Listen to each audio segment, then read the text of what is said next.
বর্ষার জল জমে খানাখন্দে ভরা বেহাল রাস্তা হয়ে উঠেছে দুর্গম। জীবনের ঝুঁকি নিয়ে যাতায়াত সাধারণ মানুষ থেকে স্কুল পড়ুয়াদের।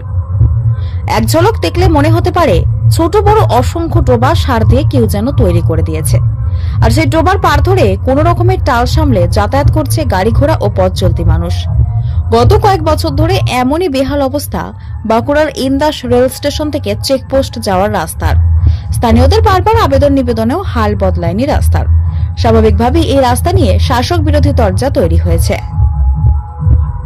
বাঁকুড়ার ইন্দাস রেল স্টেশন থেকে চেকপোস্ট যাওয়ার রাস্তা শুধু স্থানীয় 10 থেকে 12টি গ্রামের মানুষের কাছে লাইফলাইন তাই নয়, এই রাস্তা ধরে শর্টকাটে ইন্দাস থেকে চেকপোস্ট হয়ে দ্রুত পৌঁছে যাওয়া যায় বর্ধমান শহরে।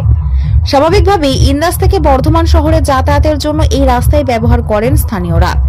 রাস্তার উপর দিয়ে চলাচল করে বেশ কিছু বেসরকারি বাসও, কিন্তু বছর কয়েক ধরে সেই রাস্তায় সংস্কারের অভাবে বেহাল হয়ে পড়েছে।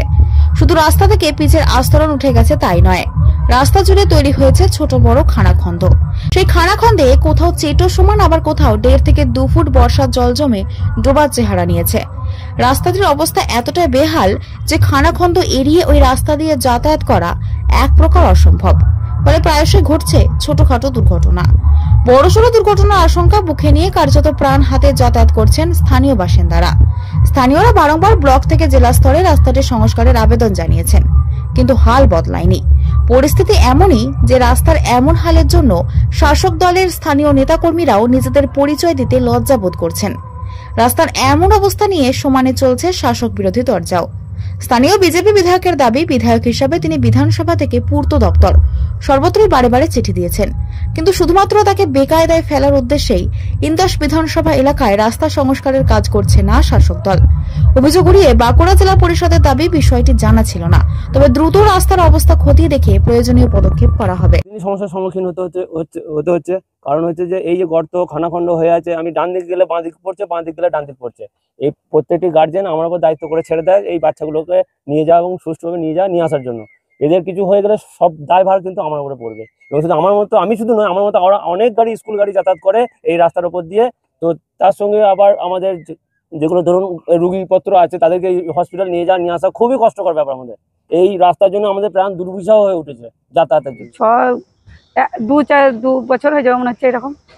কোনো রাস্তার কি কোনো কাজকর্ম কিচ্ছু হয়নি না, সব সময় দুর্ঘটনা হতেই পারে। রাস্তার এখন কি অবস্থা হয়েছে? একবারে যাচ্ছে তো অবস্থা দেখতে। রাস্তাটা এইখান থেকে একদম স্টেশন অবধি থেকে একদম চেকপোস্ট অবধি হয়েছে। এরকম কত কিলোমিটার রাস্তা এরকম অবস্থা? আমি বলতে পারবো না, একদম সে ইন্দাসের। আমাদের এই রাস্তাটা হচ্ছে 5 কিলোমিটার রাস্তা, ইন্দাস রেল স্টেশন হইতে চেকপোস্ট। হ্যাঁ, তো এই রাস্তার জন্য আগেই ক্লেম করা হয়েছে, ধরুন বাঁকুড়ায় জানানো হয়েছে, ইন্দাসে জানানো হয়েছে, এবং দিদিকে বলো যে এটা রয়েছে, আমরা দিদির কাছে সেইখানেও আবেদন করেছি, সব জায়গায় করেছি, কিন্তু কোনো মতেই কোনো কাজ হচ্ছে না। হ্যাঁ, আজকে ধরুন রাস্তাটার যা পরিস্থিতি, তো এই 5 কিলোমিটার এরিয়ার মধ্যে আপনার গ্রাম আছে প্রায় 7টা, 8টা, 9টা, 10টা গ্রাম। তো এই গ্রামের যে সব তৃণমূল সরকার সবসময় তো বলে যে রাস্তায় উন্নয়ন দাঁড়িয়ে আছে, উন্নয়নের একই হাল। আজ সাধারণ জনগণ থেকে শুরু করে, ব্যবসায়ী থেকে শুরু করে, কৃষক, ছাত্রছাত্রী, আপনারা যেটা বলছেন যে ইন্দাস রেল স্টেশন হইতে ভায়া ফাটিকা গ্রাম, রোল চেকপোস্ট, সমসার, বেলুট, হাতিতলা পর্যন্ত 16 কিলোমিটার রাস্তা প্রায় জীর্ণ অবস্থা। দেখুন, আমি বারবার বিধানসভাতে তুলেছি, এখানে দেখুন আমি minister in charge to the minister in charge department of PWD শুনলাম যে এই রাস্তাটার মানে অবস্থা বেহাল, তো রাস্তাটা খতিয়ে দেখে আমরা করে দেওয়ার চেষ্টা করবো। অবশ্যই RIDF হোক বা SRDF হোক, যেখান থেকে হোক রাস্তাটা করা দিয়ে করবো। যেহেতু আমরা আছি প্রশাসনিক জায়গায়, আমাদের তো কাজটাই হচ্ছে কোথায় কি রাস্তাঘাট খারাপ আছে, কোথায় কোটা মানুষের কোনটা কাজের প্রয়োজন হবে, সেই সকল কাজগুলো করাই তো সেটা প্রায়োরিটি রেখে আমরা নিশ্চয়ই ওটা করে দেবো।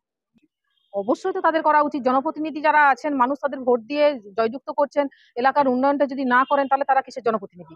আমরা আছি, আমরা পুরো সামগ্রিক পুরো জেলা জুড়ে আমরা যেমন কাজ করে বেড়াচ্ছি। কোথায় গাড়ির শখ সে তো বুঝলাম, চালাতে জানলে তবেই তো সেই শখ সম্পূর্ণ হবে। আরে দাঁড়ান, কোথায় চললেন?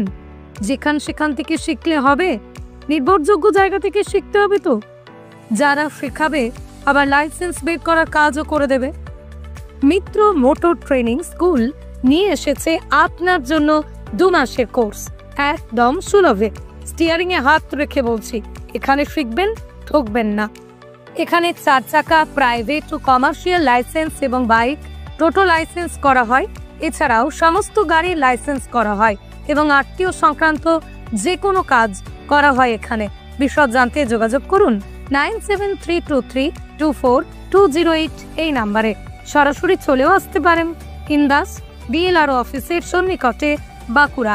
আর দেরি কেন, টুক করে ডায়াল করে ফেলুন 9732324208। মিত্র মোটর ট্রেনিং স্কুলের হাত ধরে পূরণ হোক আপনার শখ।